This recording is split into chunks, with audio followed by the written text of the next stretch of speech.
Everyone, আসসালামু আলাইকুম। সবাই কেমন আছেন? আশা করি সবাই ভালো আছেন। তো সব সময়ের মতন আজকে একটা ছোট্ট ব্লগ করব। আশা করি ব্লগটা আপনারা সবাই এনজয় করবেন। তো সকালে উঠেই দেখে আম্মু নাস্তা শুরু করে দিয়েছে বানানো।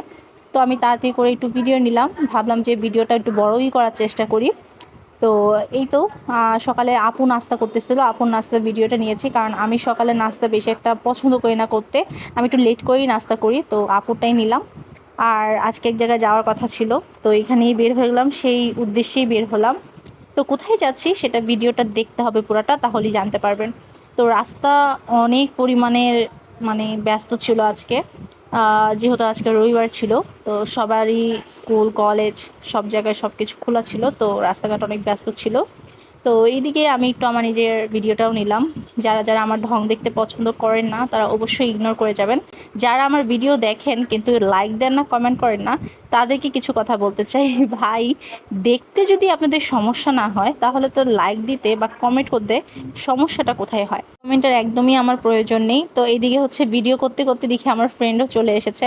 তো আজকে আমরা এক জায়গায় যাচ্ছি, অবশ্যই একটা ফ্রেন্ডের বাসায় যাচ্ছি। কোন ফ্রেন্ডের বাসায় সেটা একদম লাস্টে আপনারা দেখতে পাবেন। কিছু কিছু ফ্রেন্ড থাকে যারা কিনা আপনার সাথে কখনো প্রতারণা করবে না বা কোনো কিছু গোপন করবে না, সেরকমই একটা ফ্রেন্ড হচ্ছে আমার এই ফ্রেন্ডটা, যার সাথে আমি সব কিছু শেয়ার করতে পারি মন খুলে। আর এই কলেজেই তার সাথে আমার প্রথম পরিচয়, আর আজকে এখনও অবধি আমার সাথেও আছে। আলহামদুলিল্লাহ, সবাই দোয়া করবেন আমার সাথে যেন আমার এই ফ্রেন্ডটা সবসময় থাকে। আমরা দুজনই খুব পরিমাণের মিশুক টাইপের একটা মেয়ে, আমরা সবসময়ই সব কিছু শেয়ার করতে পছন্দ করি। তো এই তো কথা বলতে বলতে হচ্ছে আমি আমার ফ্রেন্ডের বাসায় চলে এসেছি। আর ওর বাসায় অনেক পরিমাণের পাখি ছিল, আরও আছে কিন্তু এই বারান্দায় এই কয়টাই ছিল। তো আসতে হচ্ছে ও আমাদেরকে কিছু নাস্তা দিল, আমরা নাস্তা করে নিলাম। আমার লিচু প্রচুর পছন্দ।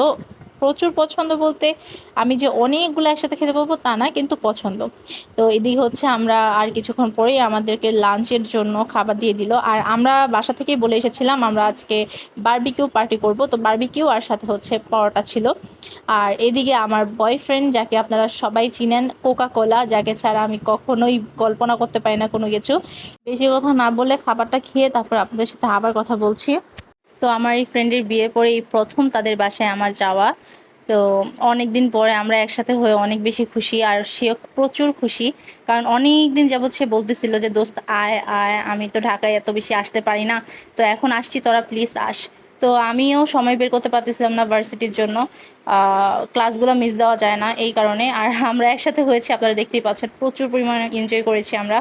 তো যারা হচ্ছে এই জিনিসগুলোকে নেগেটিভভাবে নেন তাদেরকে আমি একটা কথাই বলবো, আপনাদের মন মানসিকতা এতটা খারাপ, সেজন্যই এই টাইপের জিনিসগুলো নিয়ে খারাপভাবে এটাকে প্রেজেন্ট করেন মানুষের কাছে। তো যাই হোক, যারা আমাকে দেখতে পারেন না তারা অবশ্যই আমাকে ইগনোর করবেন। আমার দরকার নাই এরকম ফেক কোনো মানুষদেরকে যারা আমাকে একদম দেখতে পারে না। তো আমার জাস্ট তাদেরকেই দরকার, যদি সেটা 10 জনও হয় তাও অনেক ভালো, আর যদি সেটা 1 জন হয় তাও ভালো। আমার দরকার নাই আমাকে নিয়ে পিছনে একটা কথা বলে সামনে একটা কথা বলার। তো এই তো আজকের অনেক বেশি পরিমাণে খুশি ছিলাম, আজকের দিনটা অনেক বেশি সুন্দর কেটেছে আমার। আমার ফ্রেন্ডগুলোর সাথে দেখা করে অনেক মাস পরে আমি দেখা করেছি।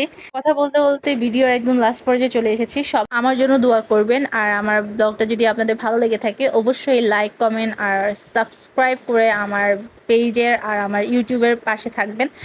আর এইটা বলেই আজকে ভিডিওটা শেষ করছি। আল্লাহ হাফেজ, সবাই ভালো থাকবেন। বাই।